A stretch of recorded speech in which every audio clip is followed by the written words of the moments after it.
বাংলায় মমতা বন্দ্যোপাধ্যায়ের ধাঁচে দুয়ারে সরকার করতে গিয়ে ডাহা ফ্লপ খেয়েছে মোদী সরকার। সম্পূর্ণ পরিসংখ্যান আজ ধরে ধরে আপনাদের সামনে তুলে ধরব, তা দেখে নিন।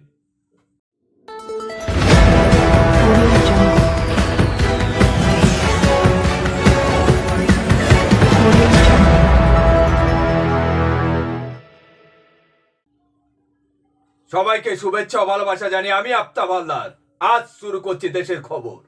তৃতীয়বার ক্ষমতায় ফিরেই মোদী সরকার ঘোষণা করেছিল সরকারি অফিসে চৌহদ্দির বাইরে এসে পরিষেবা দেয়া হবে, আর সেটাও রীতিমতো ক্যাম্প করে।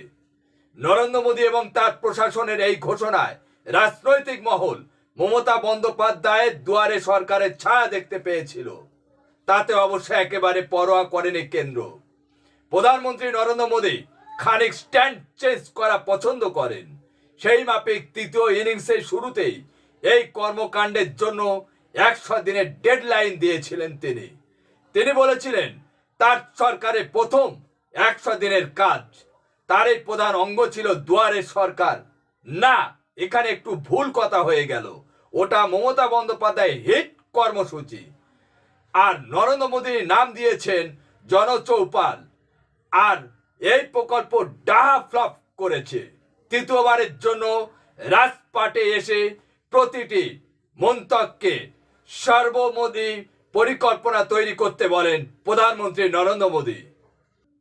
100 দিনে মন্ত্রকগুলি কোন কোন কাজ করবে তার ফর্দ চাই।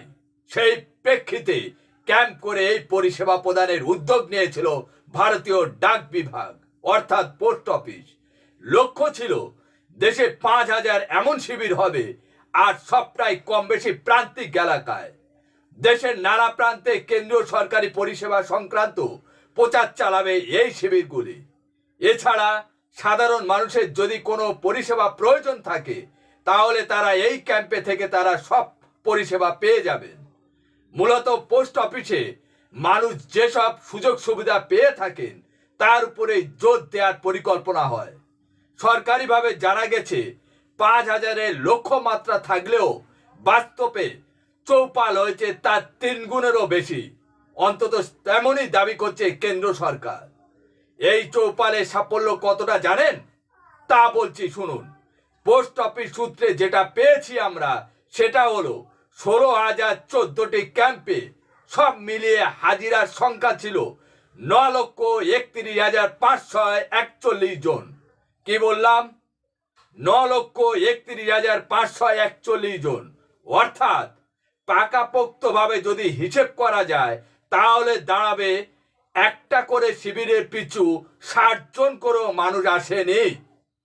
ডাক বিভাগের কর্তাদের একাংশের বক্তব্য হলো প্রতিদিন পোস্ট অফিসে কাউন্টারগুলিতে এর চেয়েও ঢের বেশি গ্রাহক পরিষেবা নিতে আসে।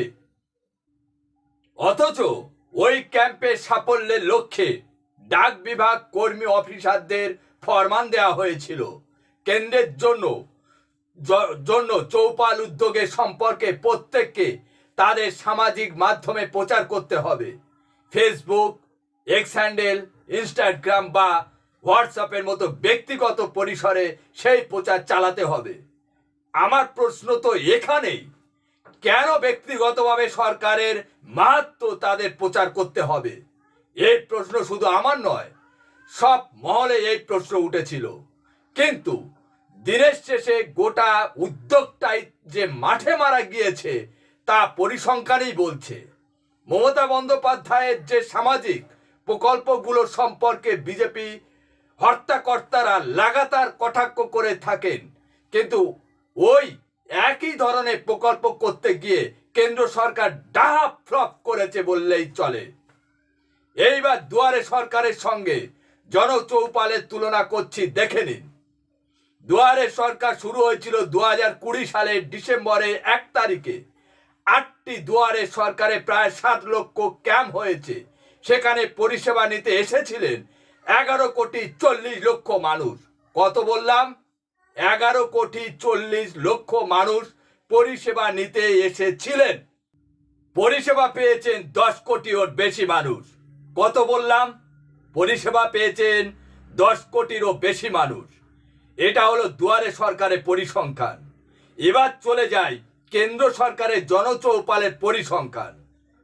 2024 সালে তৃতীয়বারে ক্ষমতায় এসে এই ব্যবস্থা চালু করেন প্রধানমন্ত্রী নরেন্দ্র মোদী। দেশ জুড়ে মোট 16,014টি জনচৌপাল ক্যাম্প অনুষ্ঠিত হয়েছে। এসেছেন মোট 9,31,541 জন মানুষ। কত বললাম? 9,31,541 জন মানুষ পরিষেবা নিতে এসেছিলেন। অর্থাৎ ক্যাম্প পিছু গড়ে হাজির ছিল মাত্র 58 জন করে। এখানে ডাহা ফ্লপ করেছে কেন্দ্র সরকারের জনচৌপাল। এটা কি খুব ভুল কথা বললাম? প্রশ্ন রেখে গেলাম, উত্তর আপনারা দেবেন। আজ এখানে শেষ করছি। সবাই ভালো থাকবেন, সুস্থ থাকবেন। Tata, bye bye.